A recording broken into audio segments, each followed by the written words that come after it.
Sistem Necromancer, bab 355 sampai dengan 357. Bab 355, Pedang Jahat. Tolong beri saya suara bulanan, beberapa saudara dapat mendukung saya. Orang-orang dari asosiasi sudah menyelidiki alasan mengapa Wu Heng dijebak dan ditangguhkan. Dia dibunuh hari ini. Yang terlintas di benak mereka adalah konspirasi yang terencana dengan baik.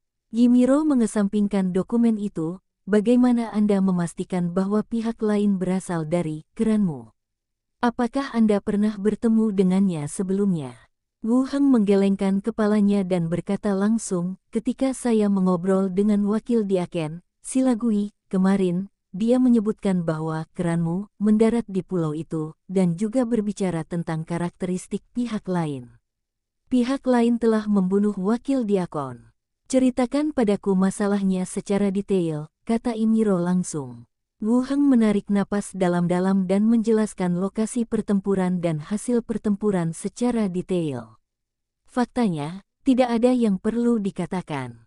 Ketika dia kembali dari asosiasi, dia mengikutinya sepanjang jalan, dan perkelahian pun terjadi antara kedua belah pihak. Tetapi ketika saya mendengar Wu Heng mengatakan bahwa pihak lain terluka parah dan melarikan diri, Diakon, itu berhasil. Wu Heng mengangkat kepalanya. Cobalah, kalau begitu aku akan pergi bersamamu. Wu Heng langsung mengeluarkan liontin pelacakan dari ring luar angkasa dan melepaskan borgol yang baru saja dijatuhkan lawan. Yimiro memandangnya dengan lebih terkejut. Teteskan darah pada liontin itu, lalu dekatkan kain itu ke liontin itu. Yimiro berdiri, mengenakan baju kulitnya, pergi dan siapkan keretanya. Ya, Diakon. Moya mengangguk, mengisi statistik Diakon di samping, dan langsung keluar.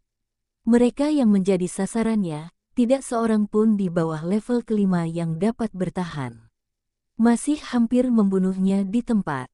Tengkorak makhluk mati itu langsung bergerak, menggigit sehelai kain dan mulai mengunyahnya. Anda melukainya dengan parah, lalu dia masuk ke kerumunan dan melarikan diri.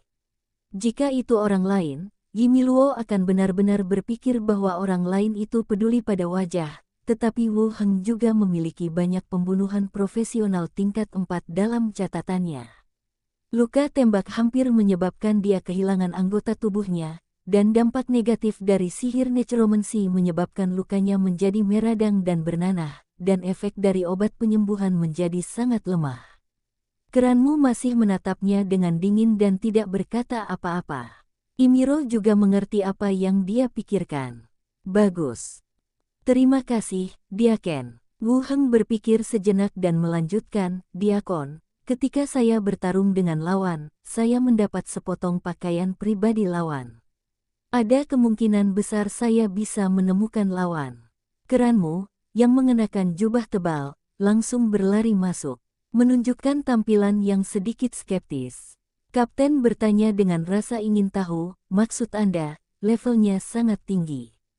Kapten mundur dengan ngeri dan segera menjelaskan, apa gunanya berbohong kepada Anda. Jika Anda dibunuh olehnya, saya juga akan diselidiki oleh asosiasi. Apakah saya masih bisa membiarkan diri saya terlibat? Ya, Yimiro melanjutkan, tampaknya tujuan tuduhan palsu atas penskorsan Anda adalah untuk pembunuhan ini. Anak itu adalah seorang profesional tingkat tinggi. Kerimu berkata dengan marah sambil mengambil langkah maju dengan pedang di tangan. Ya, dia bergerak sangat cepat, dan ada banyak orang pada saat itu, jadi tidak ada cara untuk membunuhnya, kata Wu Heng. Merasakan niat membunuh dari pihak lain, ekspresi kapten juga berubah, dan dia segera berkata, apa maksudmu? Melihat penampilannya, kapten di ruangan itu tiba-tiba berdiri dari tempat duduknya dan bertanya, apa yang terjadi? Kemudian hantu biru bergegas keluar dari tengkorak, berjuang untuk berlari ke satu arah. Kerimu memelototi pihak lain dengan marah dan berkata, kamu berani berbohong padaku. Wajahnya pucat, dan tubuhnya dipenuhi bau darah yang samar. Wu Heng mengangguk, tidak ada penjelasan kedua. Karena dia membunuh wakil Diakon dan tidak ada dalam daftar orang yang dicari, kerenmu memiliki reputasi yang baik di luar. Yah, Silagui akan melanjutkan penyelidikan. Terlepas dari apakah dia dapat menemukan pembunuhnya atau tidak, aku akan mengembalikanmu setelah keranmu ditangkap dan diinterogasi. Di kamar pribadi di sebuah kedai minuman, Yimiro mengangguk dan berkata langsung ke samping, Moya, keluarkan perintah buronan untuk keranmu, dan pada saat yang sama beritahu pelabuhan untuk melakukan penyelidikan terhadap kerimu dan jangan izinkan dia meninggalkan pulau. Wu Heng, seorang wakil diakon yang baru saja tiba, justru menghajar lawannya bukannya melarikan diri. Kekuatan semacam ini telah melampaui ruang lingkup wakil diaken. Terlihat Yimiro juga menjadi marah. Ketika terucap dari mulutnya, keasliannya sudah tidak perlu diragukan lagi. Kerimu berkata, dia memiliki kekuatan yang tidak kalah denganku sama sekali. Bagaimana dia bisa menjadi pendatang baru yang pindah ke pekerjaan baru kurang dari setahun yang lalu? Entah kamu menyakitiku, atau orang yang menjual informasi itu kepadamu berbohong kepadamu. Mata sang kapten sedikit melebar. Dia terus mengingat informasi yang dia kumpulkan dalam pikirannya. Kemudian, dia melanjutkan menjawab, tidak mungkin. Yang saya dapatkan adalah informasi yang dikirim kembali dari berbagai tempat di orde rahasia. Saya tahu persis di kota mana dia berada setiap saat, bagaimana mungkin. Kembalilah dan selidiki sendiri. Siapkan perahu untukku meninggalkan pulau. Jika aku tertangkap oleh asosiasi, kamu tidak bisa melarikan diri. Melihat ekspresi pihak lain, Kapten berhenti mencoba membujuknya dan berkata langsung, ini adalah tiket meninggalkan pelabuhan hari ini dan imbalan yang saya janjikan kepada Anda. Ini bukan 1 sen, tapi saya juga berharap Anda tidak mengungkapkan masalah ini. Pergi ke suatu tempat yang jauh. Keranmu menyimpan semua uang itu dan berkata dengan dingin, jika nanti aku mengetahui bahwa kamu menipuku, aku akan kembali kepadamu lagi. Setelah mengatakan itu, dia berbalik dan langsung pergi. Kapten juga berdiri di sana, wajahnya sedikit jelek. Tiba di pelabuhan. Ini masih menjadi tempat tersibuk di pulau itu, dengan pelabuhan besar dan kecil penuh dengan kapal dan pekerja yang membawa berbagai barang. Keranmu meluruskan tudung kepalanya dan berjalan cepat menuju pelabuhan yang sesuai dengan tiketnya. Masuk saja ke papan sambungan. Ekspresi Kerimu tiba-tiba berubah, dan dia menoleh ke belakang. Saya melihat gerbong asosiasi perlahan-lahan diparkir di pinggir jalan di luar pelabuhan, dan 2 sosok berjalan satu demi satu. Selain Wu Heng yang mengenakan jubah, ada juga diakon peri dengan rambut pirang panjang dan baju besi cantik. Itu diakon Yimiro. Mengapa dia datang ke pelabuhan? Apakah ada penjahat lain yang dicari? Dia sangat tampan. Saudaraku, kamu laki-laki, jadi tidak pantas mengatakan ini. Gender menghalangi perasaan kita yang sebenarnya. Papan koneksi. Kerimu memperhatikan kedua orang itu berjalan mendekat dengan ekspresi jelek di wajahnya, dan matanya penuh ketakutan dan penyesalan. Dia berdehem dan berkata, apakah kamu masih anak-anak? Kamu tidak bisa kembali mencari ibumu. Wu Heng berkata, apakah kamu takut? Kamu sangat hebat sekarang. Kerimu memandang Yimiluo dan berkata, Diakon Yimiluo, Wu Heng telah diskors. Kami hanya memiliki beberapa perselisihan kecil. Menurut peraturan asosiasi, Anda tidak punya alasan untuk mengambil tindakan terhadap saya.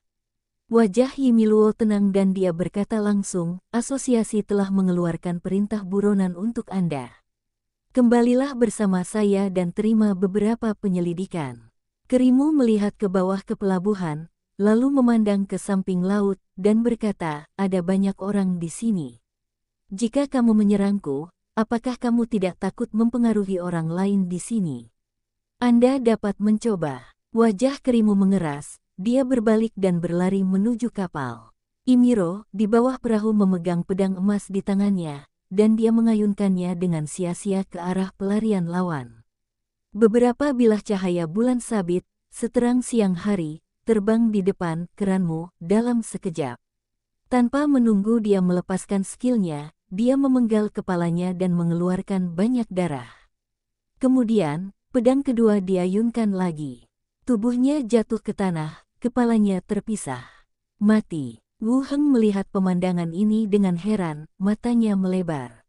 Memanggil Imilo, saya takut pihak lain akan melarikan diri dan saya tidak dapat menangkapnya. Tapi saya tidak menyangka dia bisa dibunuh dengan mudah. Setelah mengeluarkan senjatanya sendiri, dia tidak punya waktu untuk menyambar kepalanya.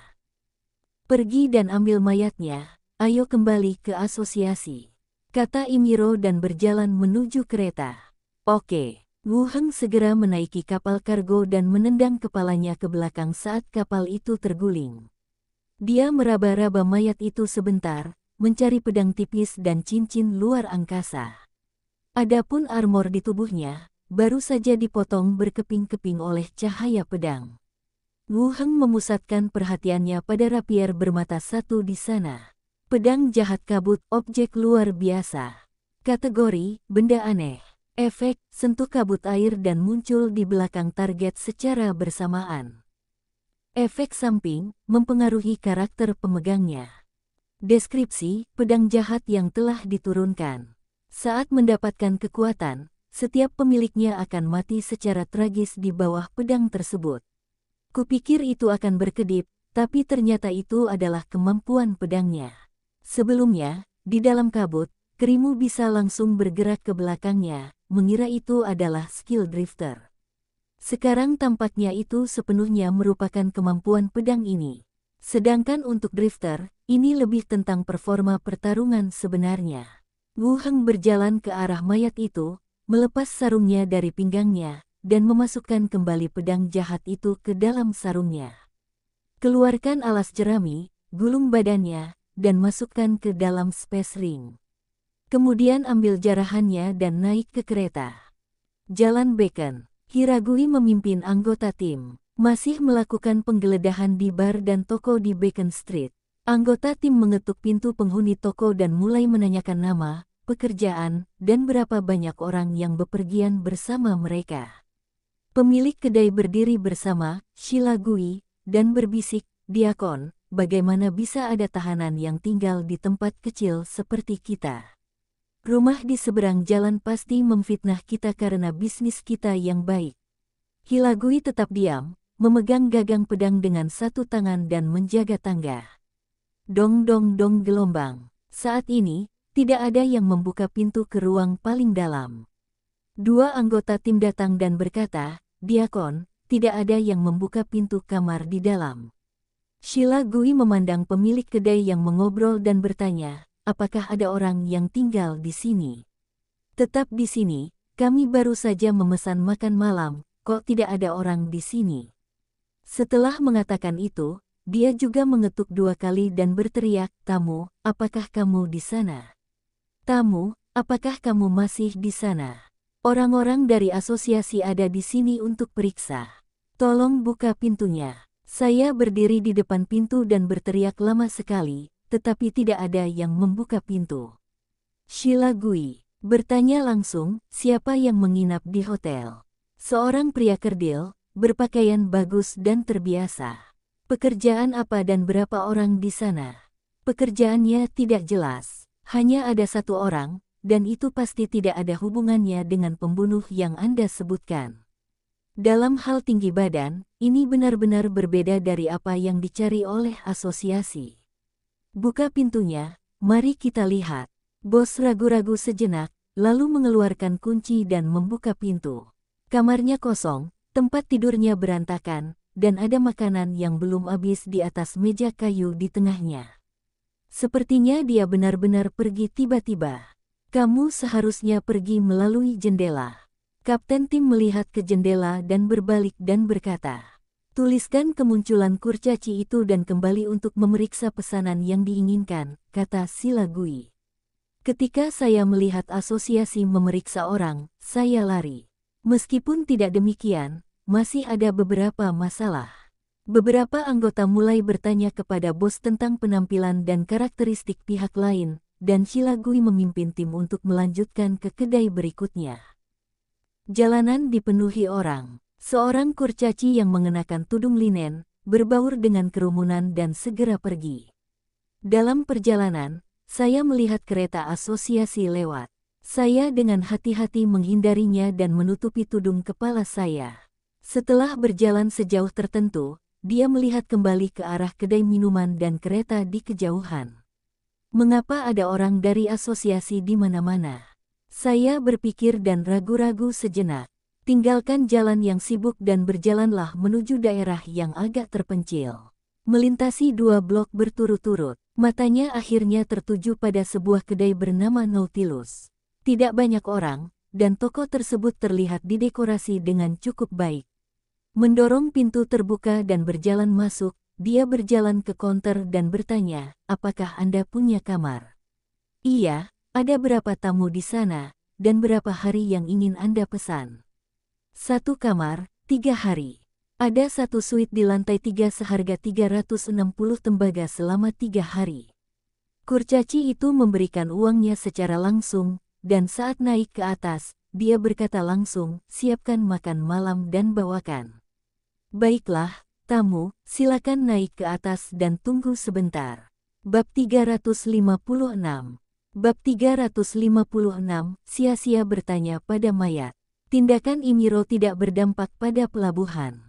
Saat gerbong asosiasi berangkat, para pekerja melanjutkan pekerjaan mereka sebelumnya sambil berdiskusi dengan suara pelan. Hanya kapten kapal yang hampir ditumpangi, Kerimu, yang buru-buru berlari keluar kabin sambil menyeka keringat dan bertanya kepada awak kapal tentang situasi barusan. "Tunggu sampai Anda selesai menanyakan situasinya." Setelah memastikan bahwa asosiasi telah hilang pada tubuh, masih memanggil semua orang dan memeriksa kembali identitas semua orang. Di gerbong, Wu Heng mengeluarkan pedang jahat dan cincin luar angkasa dan berkata, "Diakon, ini ditemukan di mayat." Berpikir dalam hatiku, suara langkah kaki terdengar dari tangga. Ketuk-ketuk-ketuk gelombang. Ini dapat dianggap sebagai pemecahan potensi bahaya. Kemudian, dia melanjutkan bertanya, "Diakon, Kerimu ini lebih paham dengan aturan perkumpulan. Sekarang dia sudah mati, apakah akan ada masalah?" Imiro duduk di seberangnya, meliriknya, dan berkata dengan tenang, "Ambil dulu, dan biarkan Moya menghitungnya saat kamu kembali. Lalu kita akan membagi rampasannya secara merata." Pemeriksa mayat mengambil kembali kepala tersebut. Kereta terus bergerak maju, dan mereka berdua mengobrol santai. Asisten Moya turun bersama 2 penyelidik asosiasi. Masih merasa sedikit tertekan. Skeleton level 15 memang sudah langka, dulunya digunakan untuk menyelamatkan nyawa sendiri, namun kini dibunuh langsung oleh lawan. Nah, ada buronan penjahat di sini yang dibunuh oleh Diaken. Bernama Keranmu. Harap verifikasi identitasnya, kata Wu Heng sambil mengeluarkan mayat yang dibungkus tikar jerami. Tetapi kemenangan akhir tetaplah 2 pedang, Imiro. Kemudian tikar jerami dibuka dan dilakukan otopsi. Imiro berkata, "Diakon yang ditempatkan memiliki kekuatan khusus untuk menangani keadaan darurat setempat. Adalah aturan bagi saya untuk membunuhnya." "Oke." Wu Heng mengangguk dan memasukkan kedua benda itu ke dalam ring luar angkasa. Judulnya tetap tidak berubah. Memikat musuh keluar dari kegelapan dan membunuh mereka secara langsung. Baru saja ditangguhkan, semua orang masih mempertahankan rasa hormat aslinya. "Oh, baiklah." Wu Heng mengangguk dan berjalan menyusuri tangga batu menuju kamar mayat. Kelihatannya tidak banyak gunanya, tapi mereka mempunyai tanggung jawab untuk mengawasi asosiasi lokal. Tentu saja kerugiannya tidak sedikit, petugas kerangka level 15 meninggal. Imiro berkata, "Pergi dan kirim jenazahnya untuk diautopsi. Jika dia benar-benar serius, dia mungkin akan mendapat masalah." Tiba di pintu masuk asosiasi. Tidak ada yang bisa memastikan kapan dia akan dipekerjakan kembali. Di kamar mayat yang dingin, ada beberapa mayat yang diparkir. "Itu bagus." Wu Heng mengangguk. Keduanya turun dari mobil. Sesuai aturan asosiasi, rampasan akan dipilih terlebih dahulu oleh mereka yang berkontribusi paling banyak. Wu Heng duduk di kursi kayu di depan pintu, mengamati 2 otopsi dan memikirkan rencana selanjutnya. Matanya melirik ke arah mayat yang sedang diperiksa. Perkembangan secara keseluruhan cukup baik. Melihat Wu Heng mendekat, kedua petugas koroner berdiri dan memberi hormat, "Tuan, Wakil Diakon." Bahkan jika Wu Heng telah melukai lawannya, dia juga memberikan jejak targetnya. Di antara mereka, jenazah pramugara dan kekasihnya dari Bucks Merchant Group masih ditempatkan di posisi semula. Dia melirik ke kamar mayat, lalu mengarahkan pandangannya pada Wu Heng, dan berkata, "Diakon berkata kamu berencana untuk menginterogasi mayat itu, jadi aku membawa penyelidik itu kepadamu." Keduanya mengangguk dan bekerja sama mengangkat tubuh ke atas ranjang besi. Kepala berguling dari tikar jerami dan gululu berguling ke samping.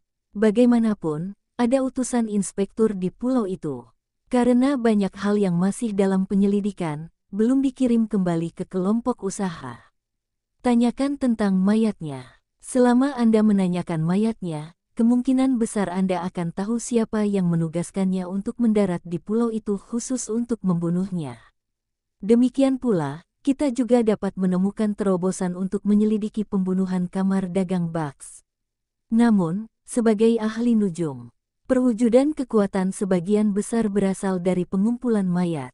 Meskipun Kerimu terbunuh oleh dua pedang, Imiro, dia tetap menunjukkan kekuatan super dan kesadaran bertarung saat melawan dirinya sendiri. Hyperhan adalah prajurit level 15, penyihirnya sendiri, dan ada juga penembak jitu dari jarak jauh yang disebut Underwhale. Dalam hal ini, biarkan dia membunuh tangan yang berdarah itu dan kemudian melarikan diri dari tempat kejadian. Rasanya sia-sia menggunakan tubuh ini hanya untuk menanyakan beberapa pertanyaan. Berpikir cepat dalam benaknya, dia berdiri dan berkata, "Asisten Moya, silakan mengambil langkah untuk berbicara." Moya mengikuti dan berjalan ke samping. Wu Heng berkata, "Saya belum berencana melakukan interogasi terhadap mayat ini. Saya masih memiliki beberapa tebakan yang perlu diverifikasi." Moya mengerutkan kening, "Keranmu sudah mati." Setelah mendapat kabar tersebut, orang-orang di balik layar kemungkinan besar akan memilih untuk meninggalkan pulau itu secepatnya. Kemudian pihak lain kemungkinan besar akan memilih untuk meninggalkan pulau itu. Wu Heng mengangguk, "Beri aku waktu setengah hari. Jika bukan itu yang kuduga, aku akan segera melakukan interogasi." Moya masih menatapnya, merenung sejenak, dan berkata, "Bagaimana perasaanmu? Kamu tidak khawatir sama sekali? Bisakah kamu melakukannya kembali?" Wu Heng tertegun, "Tidak mungkin, asosiasi adalah rumahku. Saya akan berbicara dengan Diakon tentang masalah ini, dan Anda juga harus memikirkannya. Jika pihak lain lolos, atau pembunuh yang membunuh Buck Stewart tidak dapat ditemukan pada akhirnya, masalah Anda akan menjadi lebih merepotkan lagi." "Dimengerti." Wu Heng melanjutkan mengambil piala tadi dan berkata, "Ini adalah piala yang ditemukan dari mayat. Diakon meminta saya untuk memberikannya kepada Anda dan kami akan membaginya secara merata." Moya mengambilnya dan berkata, "Aku akan membereskan isinya saat aku kembali. Aku akan kembali besok dan mengambil separuh lainnya." "Baik." Wu Heng mengangguk. "Kalau begitu aku akan kembali dan membicarakan hal ini dengan Diaken dulu," kata Moya, dan ketika dia melihatnya duduk kembali di kursi kayu, dia bertanya, "Apakah kamu akan tinggal di sini?" "Bukan apa-apa, awasi saja dari sini," kata Wu Heng. Moya mengangkat alisnya dan mengerti maksudnya. "Sebab, kami takut ada anggota perkumpulan yang memusnahkan jenazah tersebut." "Oke, aku pulang dulu. Kalau terjadi apa-apa, kembalilah padaku." Wu Heng mengangguk, dan Moya langsung pergi bersama kedua penyelidik itu. Sekitar setengah jam berlalu, pemeriksa mayat memeriksa jenazah dan menjahit kepala yang terpenggal itu kembali. Itu hanya jahitan dangkal, tulangnya patah, dan terlihat agak tidak terkoordinasi. "Diakon, jenazahnya telah diperiksa dan dapat dipastikan bahwa itu adalah keranmu." Wu Heng berdiri dan berkata, "Anda mencatat sesuai dengan proses normal. Tubuh ini sangat penting. Saya harus mengambilnya terlebih dahulu." "Baik, Diakon Agung." Tikar jerami dibungkus lagi, dan Wu Heng membawa tubuh itu kembali ke dalam ring luar angkasa. Dia melangkah keluar dari kamar mayat. keluar dari asosiasi dan berjalan menuju kediaman dengan tengkorak yang patah. Kembali ke tempat tinggal Anda. Segera setelah gerbang besi dibuka, ada kerangka penjaga di halaman. Tengkorak-tengkorak itu semuanya menghadap ke arahnya, dengan perasaan tertekan yang besar. Menyebar, perintah Wu Hang langsung. Penjaga kerangka tersebar di seluruh halaman. Minnie dan Underwhale bergegas keluar kamar dengan cepat. Tuan, apakah Anda baik-baik saja? Tuan, apakah Anda terluka? Kedua wanita, satu di kiri dan satu lagi di kanan, mulai memeriksanya. Di tempat kejadian, tangan yang berlumuran darah berserakan menjadi tulang putih, yang membuat mereka berdua ketakutan. Tidak apa-apa, tidak terjadi apa-apa, kata Wu Hang. Melihat tidak terjadi apa-apa padanya, kedua pelayan itu menghela nafas lega. Minnie bertanya, bagaimana kabar orang jahat itu? Dia sudah mati. Saya menangkapnya di pelabuhan dan hampir memaksanya meninggalkan posnya dan melarikan diri. Wu Hang membawa mereka berdua ke dalam rumah. Wow, masternya luar biasa, seru Minnie. Itu bukan aku. Diakon itu mengambil tindakan dan membunuh lawannya secara langsung. Kembali ke kamar, melihat mereka berdua lebih memikirkan masalah ini, mereka berbicara singkat tentang apa yang baru saja terjadi. Saat Anda mendengar dua pedang, Imilo, penggal kepala musuh. Minnie dan Underwhale masih menunjukkan sedikit keterkejutan. Bagaimanapun juga, Kerimu membunuh tangan berdarah level 15 dan melarikan diri di bawah senapan sniper dan dikelilingi oleh begitu banyak kerangka. Telah menunjukkan kemampuan tempur dan kemampuan bertahan hidup yang kuat. Orang seperti itu sebenarnya dibunuh oleh dua pedang dari Diaken. Agak berlebihan. Diakon Imiro tampaknya lebih kuat dari Diakon Gomez, kata Enyer. Gomez adalah Diakon kota. Luntam. Ini jauh lebih kuat, Gomez. Dia bahkan mungkin tidak bisa mengalahkanmu sekarang. Wu Hang berkata langsung. Level Gomez diperkirakan berada di level 12. Meskipun level Underwhale sedikit lebih rendah, dia telah meminum begitu banyak ramuan, jadi atributnya mungkin tidak lebih rendah dari Gomez. Dengan tambahan beberapa senjata api, ada juga peluang untuk membunuh lawan. Tidak mungkin. Enwaya mendekat dengan malu-malu. Minnie terus bertanya, Tuan, apakah Anda sudah diterima kembali? Belum. Kami akan memeriksa situasinya dalam 2 hari. Jika tidak ada yang bisa kami lakukan, kami akan menginterogasi jenazahnya. Oh, Minnie mengangguk dan melanjutkan, Tuan, apa yang akan kamu makan malam ini untuk merayakan kemenanganmu? Kamu sangat tampan saat itu, mengejar orang jahat itu dengan pedang dan menebasnya. Wu Hang berkata, persiapkan saja sesuatu dengan santai. Masalahnya belum selesai, jadi jangan keluar dulu. Baiklah. Di sisi lain, di kedai yang gelap, alat peraga kedap suara dilepaskan. Kalema, utusan khusus untuk inspeksi, berkata dengan wajah muram, apakah orang yang membunuh Wu Hang sudah mati? Kerimu yang kalah itu sebenarnya dibunuh oleh Imiro di pelabuhan. Sial. Pak Kalema, kita harus pergi dari sini secepatnya, kalau tidak asosiasi itu mungkin akan mendatangi kita. Kapten yang agak bingung itu berkata, nadanya cemas. Kalema masih menatap orang lain dan berkata dengan dingin, apakah ada orang lain yang tahu tentang kamu dan aku? Bab 357. Bab 357, berita singkat. Alis orang lain langsung berkerut. Matanya waspada, Pak Kalema, apa maksudmu? Jika hanya kamu yang mengetahui hal ini, maka kamu dapat meninggalkan pulau itu secepatnya. Jika aku pergi sekarang, Imiro akan langsung mencurigaiku. Kalema duduk di seberangnya. Oh, jangan khawatir tentang ini. Hanya saya yang tahu urusan kita. Saya sudah mengatur kapal untuk meninggalkan pelabuhan dan akan segera berangkat. Kalema mengangguk. Saya merasa lega. Tentu saja, saya seorang pengusaha dan saya paling banyak berbicara tentang. Sebelum dia bisa menyelesaikan kata-katanya, sambaran petir perak tiba-tiba menyambar. Pukul dadanya dengan keras, menjatuhkan perabot besar di belakangnya. Dada sang kapten hangus, dan tubuhnya masih mengejang akibat efek petir. Kemudian, panah api kedua langsung menembus bagian tengah alis, meninggalkan lubang terbakar. Sedikit darah perlahan mengalir keluar. Kalema melangkah maju, meraba-raba tubuhnya, dan menyingkirkan Space Ring lawan. Jika kamu ingin menyalahkanku, itu salahmu karena melakukan sesuatu dengan sembarangan. Jika kamu tidak mati, cepat atau lambat aku akan terlibat. Mengeluarkan alas jerami dan membungkus tubuhnya, lalu memasukkannya ke dalam Space Ring. Saya hanya merapikan kamar pribadi. Singkirkan alat kedap suara di tanah, buka pintu dan keluar. Keluar dari kedai, naik kereta dan pergi perlahan. Tempat tinggal, di ruang kerja. Wu Heng sedang duduk di mejanya, membaca novel.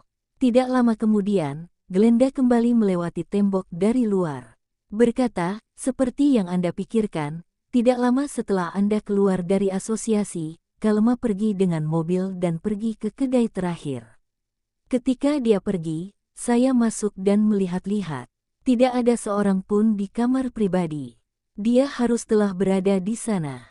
Dia membunuh dan mengumpulkan mayatnya. Bagaimana kamu yakin kamu dibunuh olehnya? Jelas ada peralatan makan untuk dimakan orang lain di dalam ruangan. Kecuali orang lain bisa melarikan diri secara transparan, dia akan dibunuh. Jika aku Kalema, membunuh tanpa bukti akan menjadi hasil terbaik. Wu Heng mengangguk, biarkan aku melihatnya. Glenda merangkak kembali ke tubuhnya. Kali ini pelacakan Glenda menjaga jarak yang lebih jauh. Tepat di atas langit, mengamati pergerakan kereta. Dari kejauhan. Kemudian dia menunggu pihak lain meninggalkan kedai, lalu pergi ke kamar pribadi tanpa terlihat untuk memeriksa. Memang ada jejak orang lain di kamar pribadi. Tetapi setelah Kalema pergi, tidak ada seorang pun di dalam. Wu Heng duduk di kursi dan memikirkan semuanya dalam pikirannya. Dia berkata, dengan kata lain, Kalema berpikir bahwa saya akan menginterogasi mayat tersebut dan membunuh orang-orang yang mengetahui tentang dia sebelumnya. Orang ini tidak akan ditemukan pada saat itu, dan saya tidak akan dapat melibatkan masalah tersebut kepadanya. Glenda mengangguk, pintar. Kalema ini sangat menentukan dalam tindakannya, kata Wu Heng. Dengan kata lain, bahkan jika seseorang membeberkan dia karena membunuh orang di kedai minuman, tuduhan itu akan lebih ringan daripada berkolusi dengan orang luar untuk menjebak wakil di agen asosiasi tersebut. Apa yang akan kamu lakukan selanjutnya? Glenda melanjutkan, jika tebakan kami benar, orang di balik layar telah dibunuh oleh Kalema. Bahkan jika saya melakukan interogasi, orang tersebut sudah mati. Tidak ada cara untuk memverifikasinya, dan Kalema tidak dapat ditemukan. Kata bagian belakang kursi, besok, saya akan pergi ke asosiasi untuk melihat-lihat, dan kemudian saya akan memutuskan apa yang harus saya lakukan selanjutnya sesuai dengan situasinya. Kamu juga harus mengambil hikmah dari hal ini.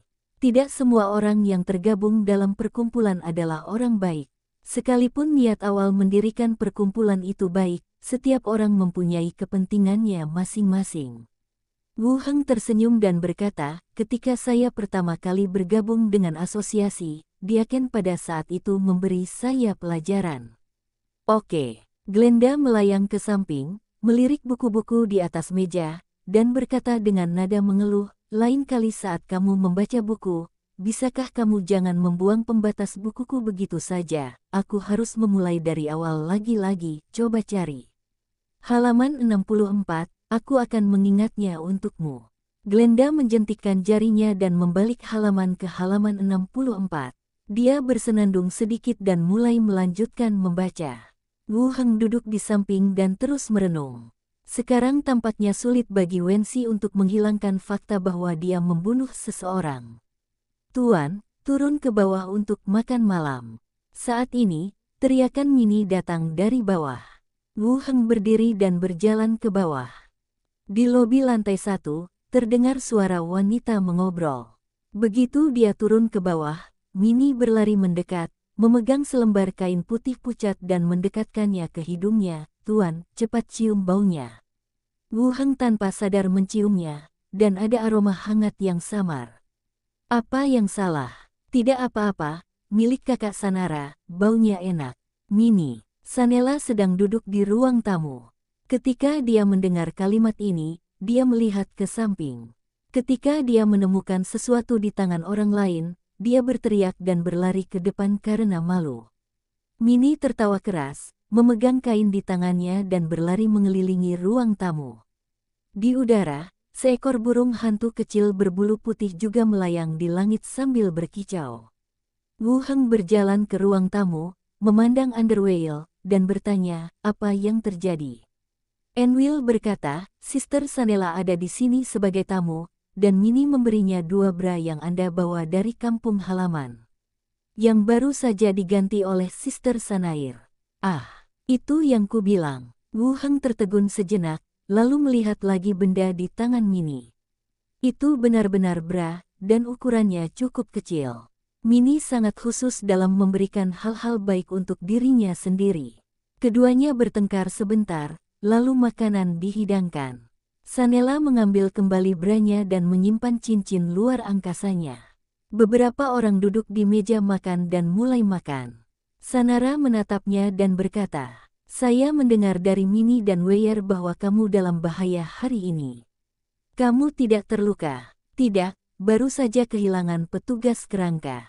Siapa musuhnya? Apakah kamu membutuhkan bantuanku? Kata Sanara langsung. Dalam pertarungan langsung, Sanara mungkin tidak bisa menunjukkan banyak keunggulan militer.